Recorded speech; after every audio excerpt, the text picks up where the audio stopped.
Hey everybody, what's up? My name is Doug and wanted to talk to you about another topic on baseball caps today.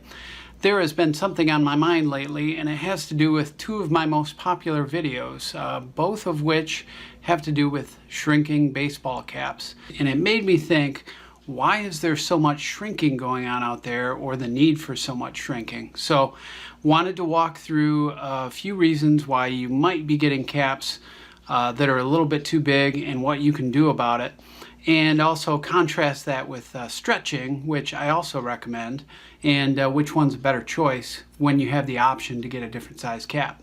Everybody knows, or at least most buyers of fitted caps know, there's tons of variation in fitted caps. So one day you might find a 7 3/8 that fits completely differently than one in a different store, or even in the same rack at that store.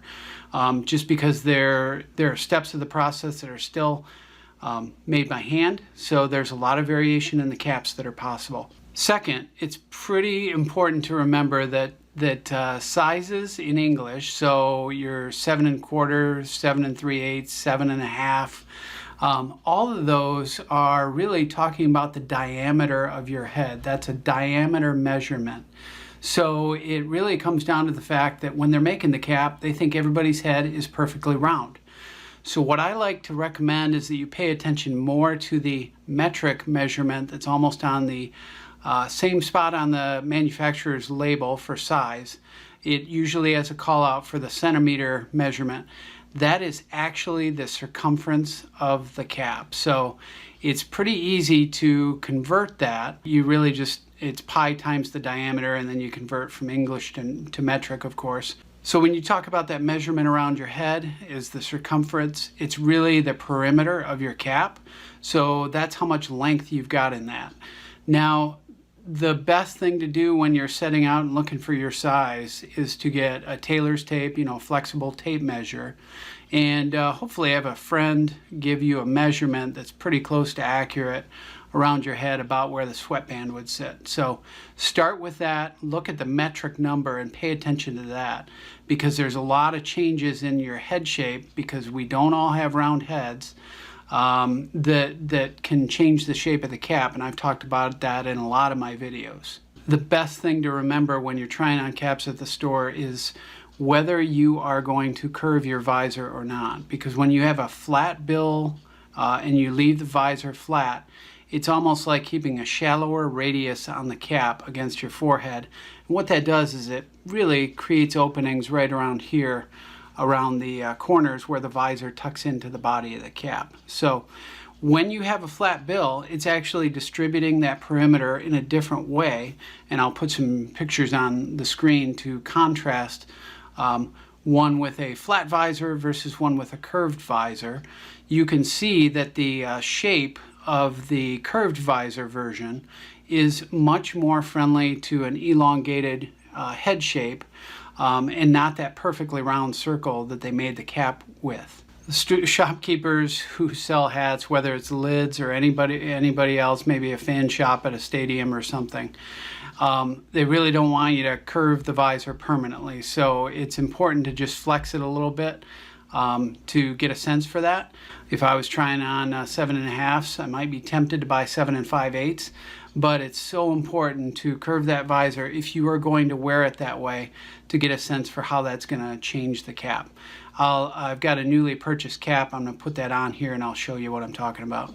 This is a brand new Cooperstown Collection California Angels cap, and you can see here I've got the visor flat, and I can clearly get my index fingers up into this space here, because my head is a little bit, it's a long oval head shape. Not everybody's heads are rounds, of course. And when you flex this visor, I get immediate relief on my forehead. You can see the shape of the crown changes and draws down a little bit to follow the visor. And I'm getting a lot more room in this cap, and I've immediately relieved the forehead pressure. So for me, curving the visor is not only a style choice, but it's also a functional choice, because it gets the shape of the cap distributed more for what my head is comfortable with. So That's maybe the biggest thing that I can tell you about this is fight the temptation to go one size up. If you feel that forehead pressure, just remember you're going to get some of it back when you curve the visor, and do this when you're in the store.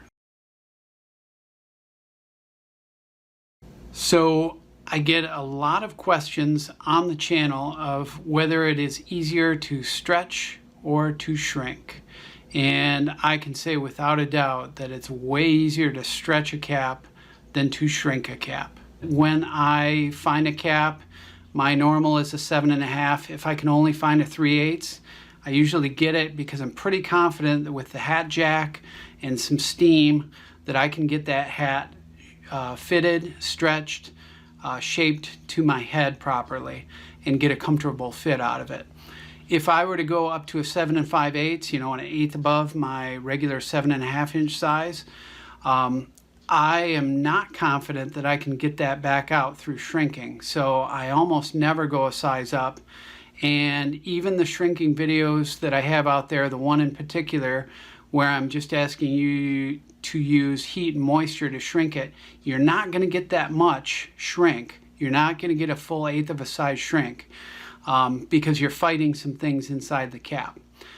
There is a plastic sizing ring that is inside the sweatband. You can't really see it, but that's what sets the size for the cap, and that's a fairly rigid plastic, and that's not going anywhere. You really can't shrink that. So that's going to keep the ring of the sweatband about the same size. So the only thing you can hope for when you're shrinking is to shrink these back 4 fabric panels, maybe the fabric in the sweatband a little bit to draw those a little bit tighter.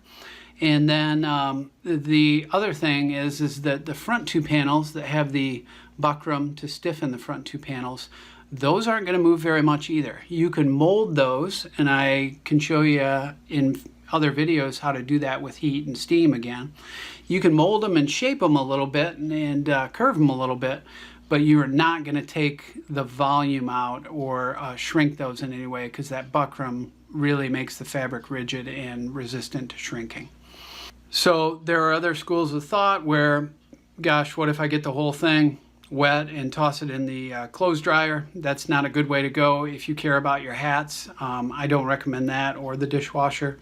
I'm just want to preserve the look of the caps, and shrinking can be done in a subtle way through some slight edits, but it's important to get the right size to begin with because shrinking is very hard.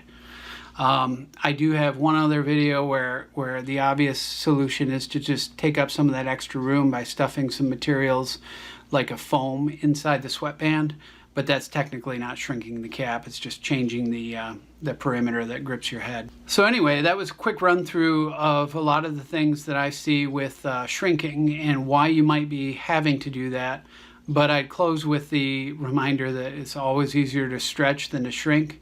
And if you have a question about size or the comfort, make sure you always remember to curve that visor when you're trying one on in the store, and be comfortable that you can probably, if it's a little tight, you can stretch it to a point where it's going to be a lot more comfortable and you don't have to worry about shrinking a cap. So as always, thanks for watching, and we'll see you next time.